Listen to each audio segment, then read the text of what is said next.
Você já olhou para uma área da sua vida e sentiu que não tem mais jeito? Um projeto que faliu?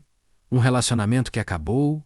Ou um sonho que secou com o tempo? O profeta Ezequiel foi levado pelo Espírito de Deus a um cenário desolador.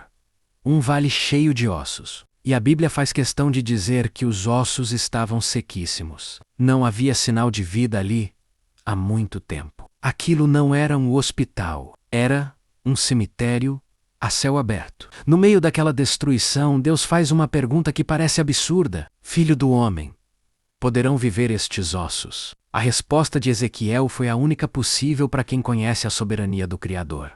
Senhor Deus, tu o sabes. Aqui está a primeira lição para você.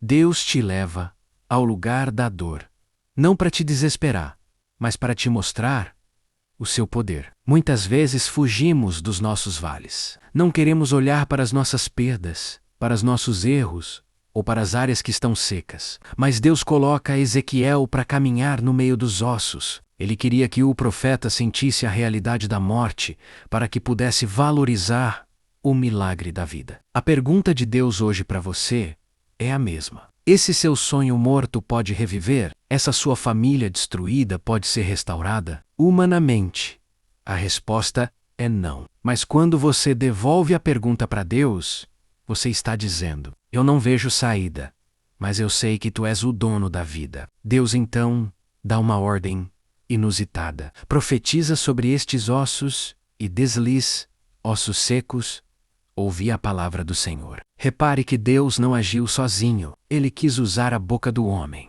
A segunda lição é: o seu milagre muitas vezes está travado na sua boca. Enquanto você reclamar da secura, os ossos continuarão secos. Mas quando você começa a declarar a palavra de Deus sobre a sua crise, algo começa a se mover no invisível. Ezequiel obedeceu. Ele começou a falar com o que estava morto. Ele não esperou ver um sinal de vida para começar a profetizar. Ele profetizou para que a vida aparecesse. Se você quer ver mudança em 2026, pare de descrever o problema e comece a declarar a solução. A autoridade de Deus flui através de quem tem a coragem de falar esperança no meio do caos. O vale começou a barulhar. Ossos começaram a procurar ossos. O que estava espalhado começou a se organizar. A organização é o primeiro passo da ressurreição. Enquanto Ezequiel profetizava, um fenômeno incrível aconteceu. Os nervos apareceram,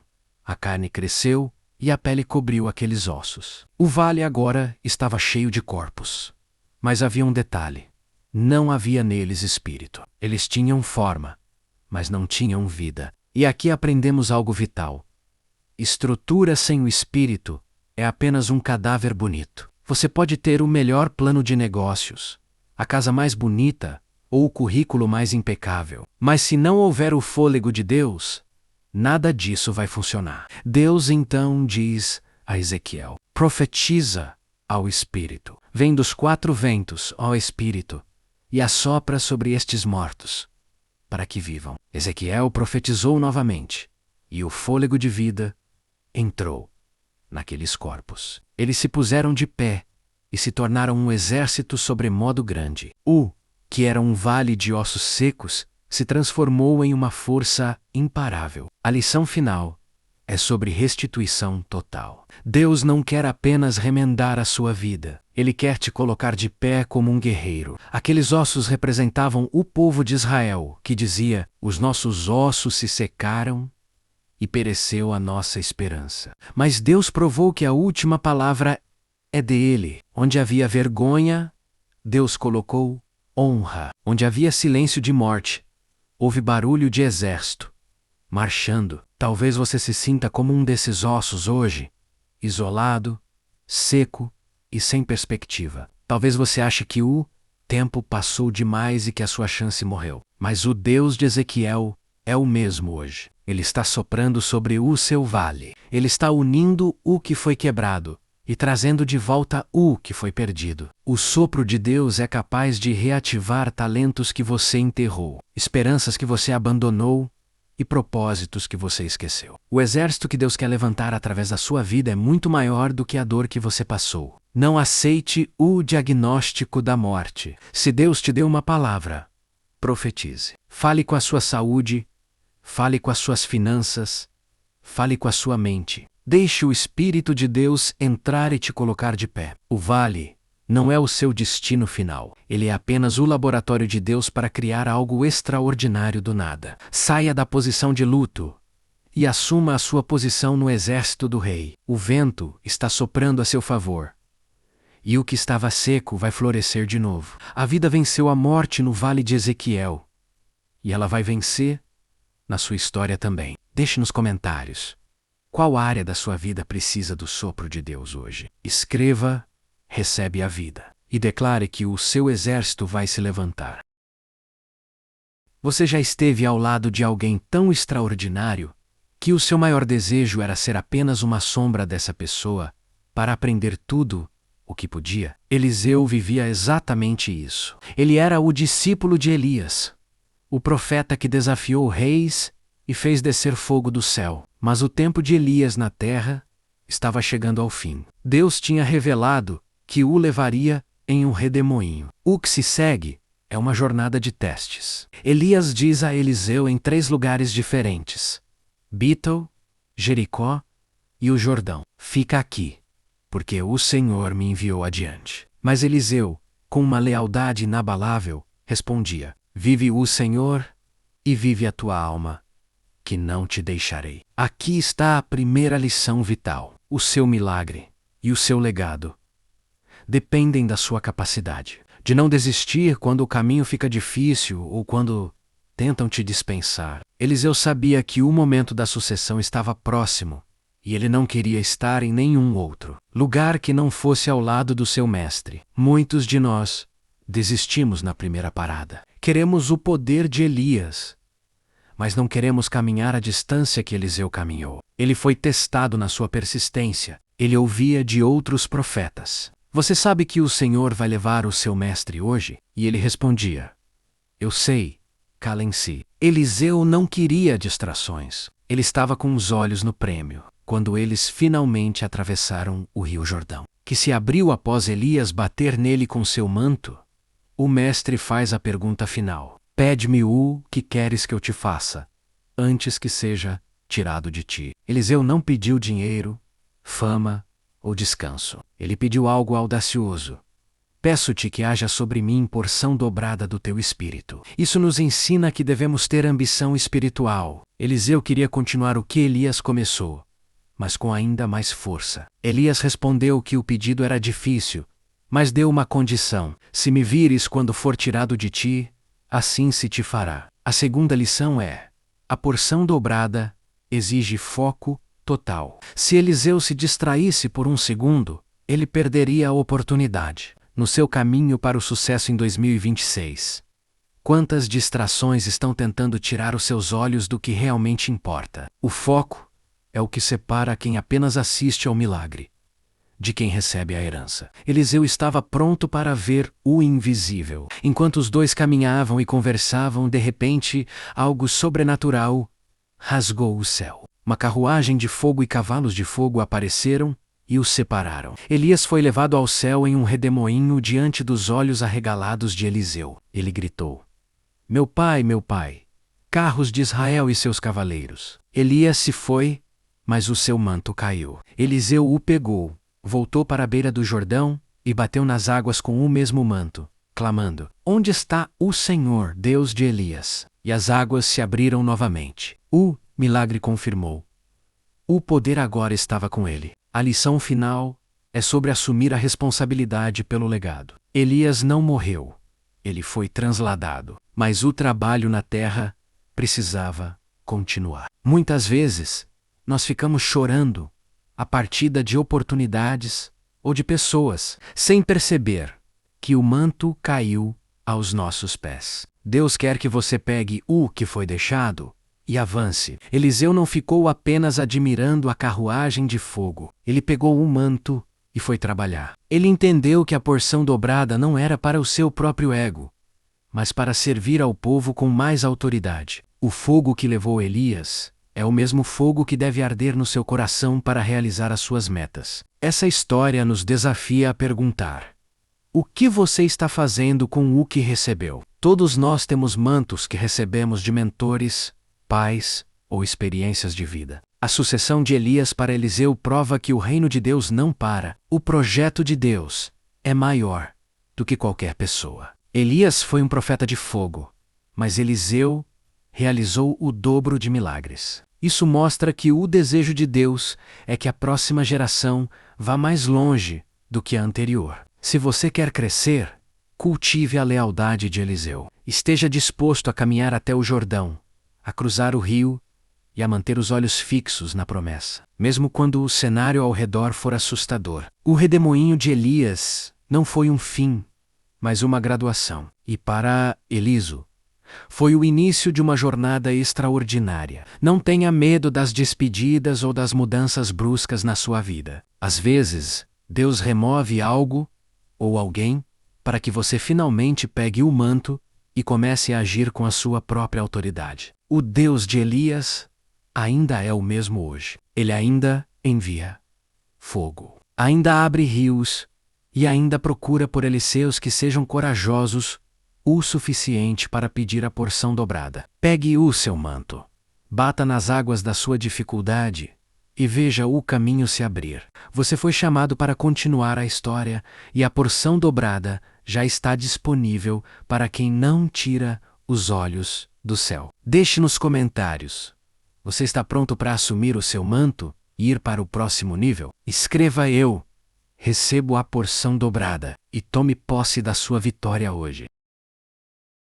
Você já sentiu que o seu mundo desabou e que a única coisa que sobrou foi o silêncio de um túmulo? Maria Madalena estava vivendo o pior momento da sua vida. Jesus, aquele que a tinha libertado e dado dignidade, estava morto. Na madrugada do primeiro dia da semana, enquanto ainda estava escuro, ela foi ao sepulcro. Ela não ia esperando um milagre. Ela ia para cumprir um último ritual de amor, ungir o corpo de um mestre que ela achava que tinha perdido para sempre. A primeira lição aqui é sobre fidelidade na dor. Maria Madalena foi a última a sair da cruz e a primeira a chegar ao túmulo. Mesmo quando não havia esperança, ela continuava presente. Às vezes a sua fé será testada não no dia do milagre, mas no dia do silêncio. Ao chegar lá, ela levou um choque. A pedra gigante que fechava a entrada tinha sido removida. O túmulo estava aberto e o corpo não estava lá. O desespero de Maria foi imediato. Ela correu para avisar os discípulos, gritando: levaram o Senhor, e não sabemos onde o puseram. Para ela, o túmulo vazio não era um sinal de vitória, mas um sinal de roubo. Muitas vezes, a gente olha para uma situação de perda e acha que o inimigo nos roubou, quando na verdade Deus só removeu o que era temporário, para nos dar o que é eterno. Maria voltou para o jardim do túmulo e ficou ali chorando. Ela estava tão focada na sua dor, que quando 2 anjos perguntaram por que ela chorava, ela nem se assustou. O luto profundo às vezes nos cega para o sobrenatural que está bem diante de nós. Maria Madalena representa todos nós quando focamos no corpo morto dos nossos sonhos. Ela olhava para o túmulo vazio e só via ausência. Mas o que ela não percebia é que o vazio do túmulo era a maior prova de que Jesus estava vivo. Se você está olhando para uma área da sua vida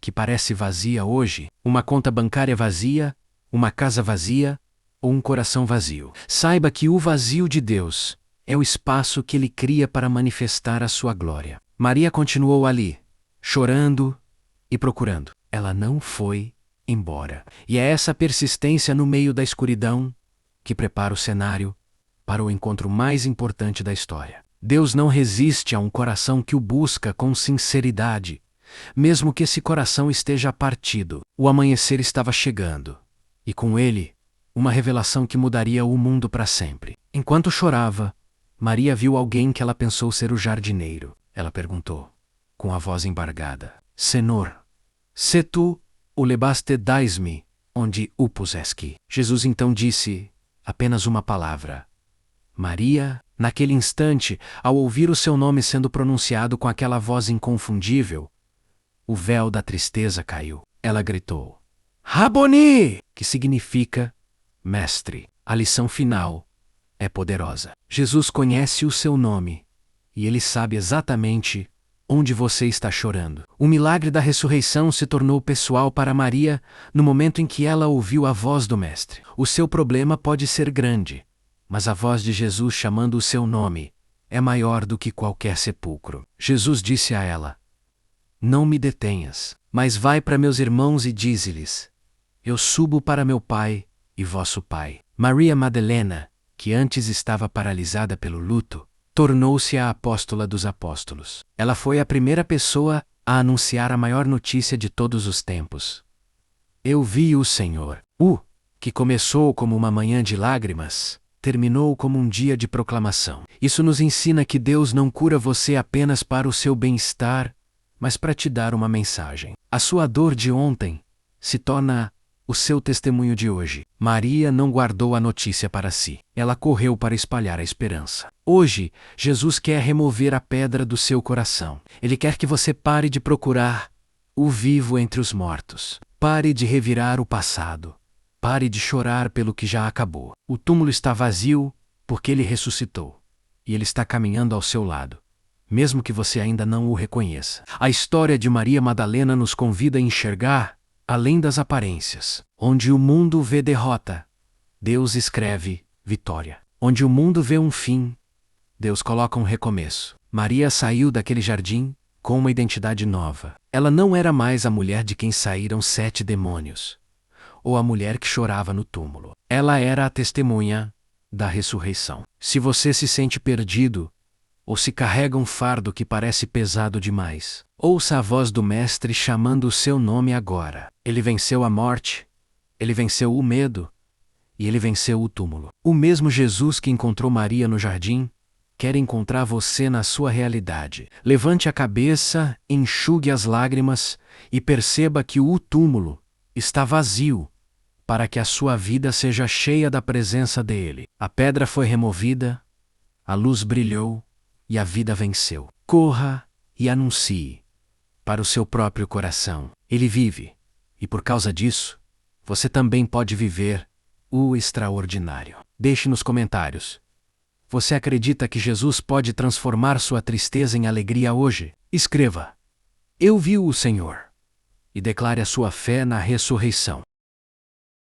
A história da humanidade começa com um contraste entre 2 caminhos. Caim e Abel eram os primeiros filhos de Adão e Eva. Abel era pastor de ovelhas, alguém que cuidava da vida e do rebanho. Caim era agricultor, um homem que trabalhava a terra com o suor do seu rosto. Chegou o dia em que ambos decidiram apresentar uma oferta ao Criador. Abel trouxe o melhor das suas ovelhas, as primícias, entregando o seu coração no altar. Caim trouxe do fruto da terra, mas algo na sua intenção estava faltando. A Bíblia diz que Deus se agradou de Abel e de sua oferta, mas não de Caim. Aqui está a lição.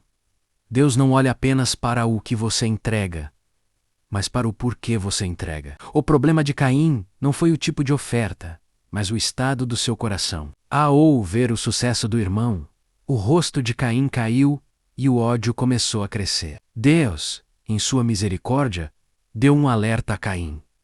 Por que você está irado? Se você fizer o bem, não será aceito. Mas, se não fizer, o pecado está à porta, e o desejo dele será contra você. Deus estava dizendo: Caim, domine as suas emoções antes que elas dominem você. Quantas vezes a gente vê o sucesso de alguém e deixa a inveja entrar sem perceber? A inveja é o veneno que a gente bebe, esperando que o outro morra. Caim teve a chance de se arrepender e tentar de novo, mas ele escolheu o isolamento. El não aceitou que o brilho de Abel não apagava o dele, apenas revelava a sua falta de entrega. Caim convidou Abel para ir ao campo, fingindo que tudo estava bem. Longe dos olhos dos pais, ele se levantou contra o próprio irmão e o matou. Foi o primeiro sangue humano a tocar a terra, e o primeiro luto de uma família. Logo em seguida, a voz de Deus ecoou: Caim, onde está Abel,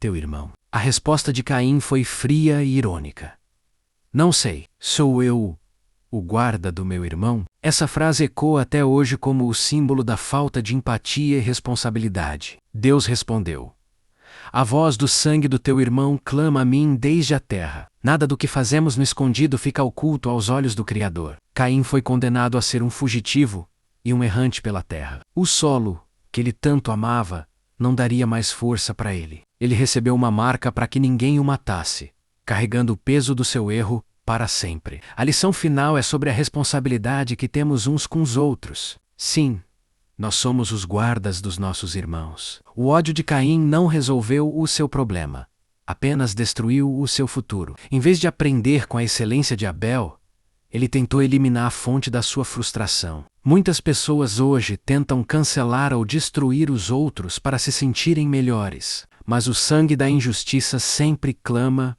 por justiça. A história de Caim e Abel nos chama para uma autoanálise profunda. Você é alguém que celebra a vitória do próximo ou alguém que se sente ameaçado por ela? Que possamos ter o coração de Abel, que deu o seu melhor sem esperar nada em troca. E que saibamos dominar o Caim que às vezes tenta se levantar dentro de nós. A vida é curta demais para ser gasta com mágoas e rivalidades inúteis. Escolha a paz, escolha a entrega e escolha ser aquele que protege, não o que fere. O fim de Caim foi a solidão, mas o legado de Abel foi a justiça que fala até hoje.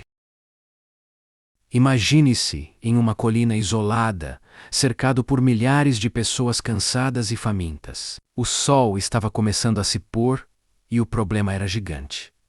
Como alimentar tanta gente? Os discípulos de Jesus olharam para a multidão e entraram em um estado de preocupação imediata. Filipe fez os cálculos e concluiu que nem o salário de meses seria suficiente para dar um pedaço de pão a cada um. Muitas vezes a nossa primeira reação diante de uma crise é olhar apenas para o que nos falta. Nós olhamos para nossa conta bancária, para nossa energia e para os nossos recursos limitados. Mas Jesus não estava preocupado, porque ele sabia que a lógica do céu é diferente da lógica da terra. Ele perguntou aos seus seguidores: o que vocês têm para oferecer? André apareceu com uma solução que para muitos parecia uma piada de mau gosto. Ele encontrou um rapazinho que tinha 5 pães de cevada e 2 peixinhos. O próprio André questionou: mas o que é isso para tanta gente? Aqui está a primeira grande lição. Deus não precisa de muito para fazer um milagre. Ele só precisa de tudo o que você tem. Aquele menino não deu apenas um pouco do seu lanche. Ele entregou tudo o que possuía para o dia. Ele poderia ter escondido a comida, com medo de passar fome, mas ele escolheu a generosidade. O milagre começa no momento em que a gente para de segurar o que é nosso e coloca nas mãos de Jesus. Muitas vezes, você se sente insuficiente porque acha que o seu talento é pequeno ou que sua oferta é irrelevante. Mas o pouco, quando é entregue com fé, torna-se a semente de uma colheita extraordinária. Jesus mandou que todos se assentassem em grupos sobre a grama verde, organizando o caos antes do milagre. A organização é o terreno onde a provisão divina gosta de caminhar. Deus não desperdiça milagres em meio à desordem e à confusão. Ele tomou os pães e os peixes em suas mãos e olhou para o céu. Ele não reclamou da escassez. Ele deu graças pelo que já tinha. A gratidão é a chave que abre as janelas do suprimento sobrenatural. Se você quer ver a multiplicação na sua vida, comece agradecendo pelo pouco que está na sua mão agora. O que você abençoa cresce. O que você amaldiçoa e reclama diminui. Jesus começou a partir o pão e a entregar aos discípulos para que eles distribuíssem, e é aqui que o mistério acontece. O pão não parava de crescer conforme era repartido. O milagre não aconteceu todo de uma vez no cesto de Jesus, mas enquanto era entregue. A multiplicação acontece no movimento, na ação e na partilha. Você nunca saberá o quanto Deus pode multiplicar se você nunca tiver a coragem de começar a distribuir. A multidão de 5.000 homens, sem contar mulheres e crianças, comeu até se fartar. Não foi apenas um lanche rápido. Foi uma refeição completa onde todos ficaram plenamente satisfeitos. Jesus provou naquele dia que Ele não é apenas o Deus do suficiente.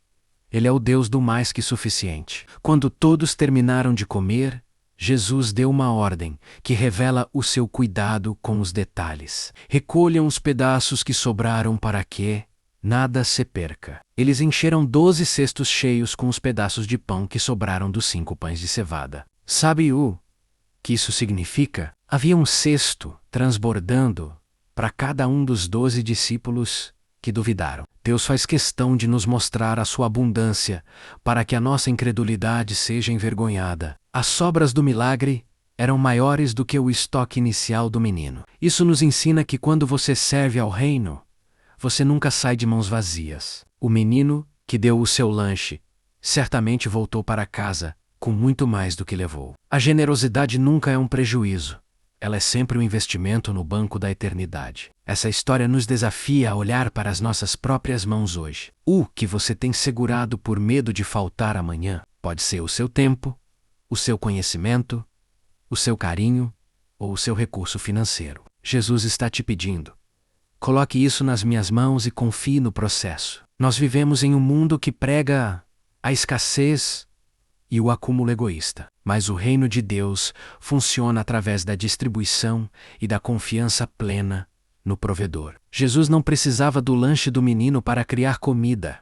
Ele é o Criador do universo, mas ele escolheu usar a oferta humana para mostrar que somos parceiros dele nos seus milagres. Se você se sente pequeno demais para fazer a diferença, lembre-se daquele rapaz com seus peixinhos. Ele não era um mestre, não era um soldado.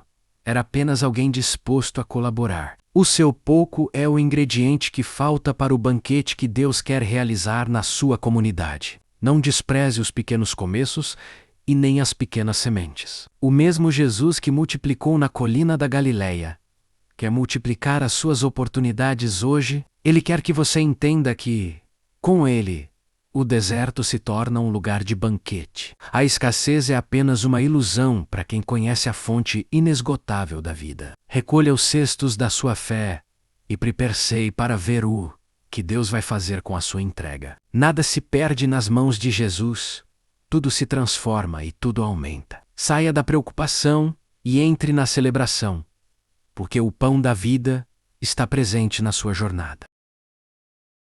Tudo começou com uma ordem clara e direta do alto dos céus para o profeta Jonas. Deus disse: levanta-te, vai à grande cidade de Nínive e clama contra ela. Nínive era a capital da Assíria, uma nação conhecida por sua crueldade extrema e violência. Jonas odiava os ninivitas e, em vez de obedecer, ele decidiu fazer exatamente o oposto. Ele desceu ao porto de Jope e pagou a passagem de um navio que ia para Tarsis. Tarsis ficava na direção completamente oposta à missão que Deus lhe havia dado. Aqui está a primeira lição.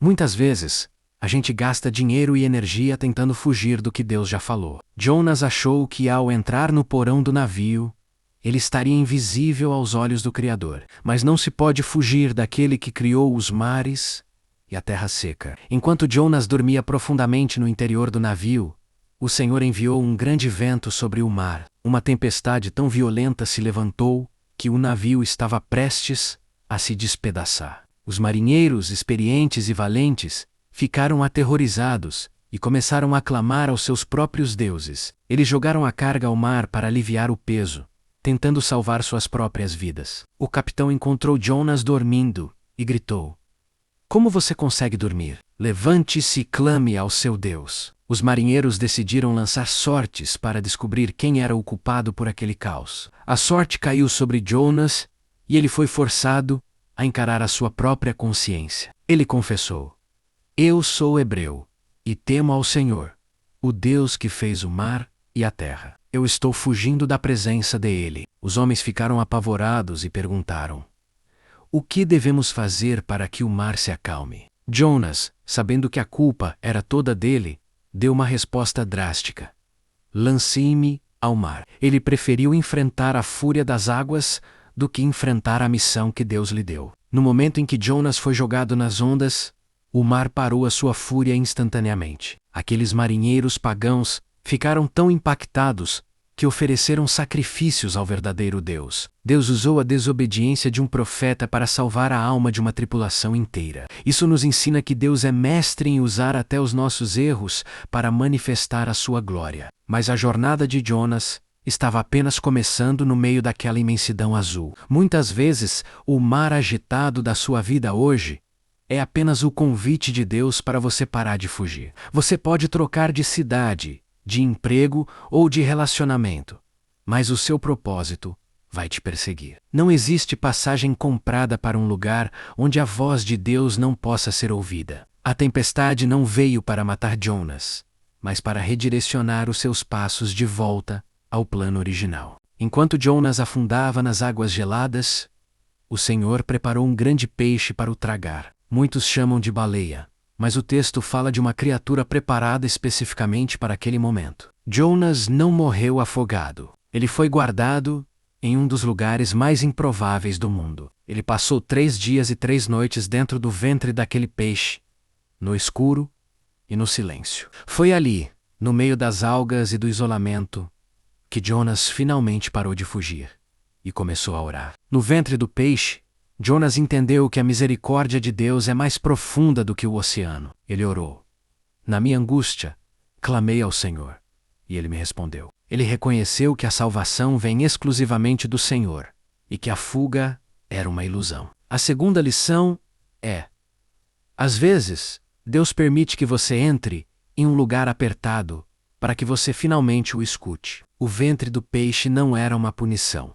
Era um útero de arrependimento para um novo nascimento. Ao final dos 3 dias, sob a ordem de Deus, o peixe vomitou Jonas na terra seca. O profeta estava de volta ao ponto de partida, mas com um coração totalmente diferente. A palavra do Senhor veio a Jonas pela segunda vez. Vai a Nínive e prega o que eu te ordeno. Desta vez, Jonas não foi para o porto. Ele caminhou em direção ao seu maior medo. Ele entrou naquela cidade imensa e pregou uma mensagem curta.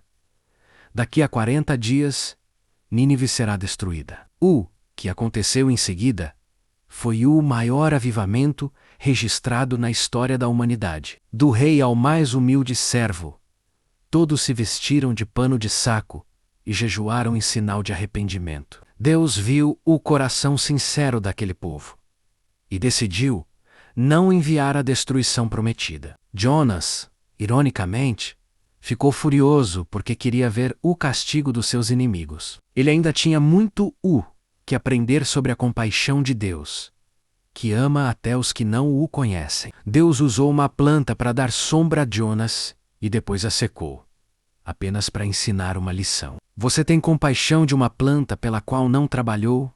E eu não teria compaixão de uma cidade com milhares de pessoas? A história de Jonas termina com um ponto de interrogação sobre o nosso próprio egoísmo. Quantas vezes a gente quer o perdão de Deus para nós, mas quer o julgamento de Deus para os outros? A fuga de Jonas nos ensina que Deus é o Deus das segundas chances, tanto para o profeta quanto para os pecadores. Se você sente que está dentro do peixe hoje, aproveite o silêncio para se alinhar com o Criador. Não espere o mar ficar agitado para começar a obedecer ao que você já sabe que deve fazer. A sua Nínive está esperando pela sua voz, e o seu propósito é maior do que o seu medo. Saia do porou, enfrente a tempestade e entenda que fugir de Deus é a jornada mais longa e cansativa que alguém pode fazer. Volte para o plano original, porque a terra seca e a vitória te esperam do outro lado da obediência.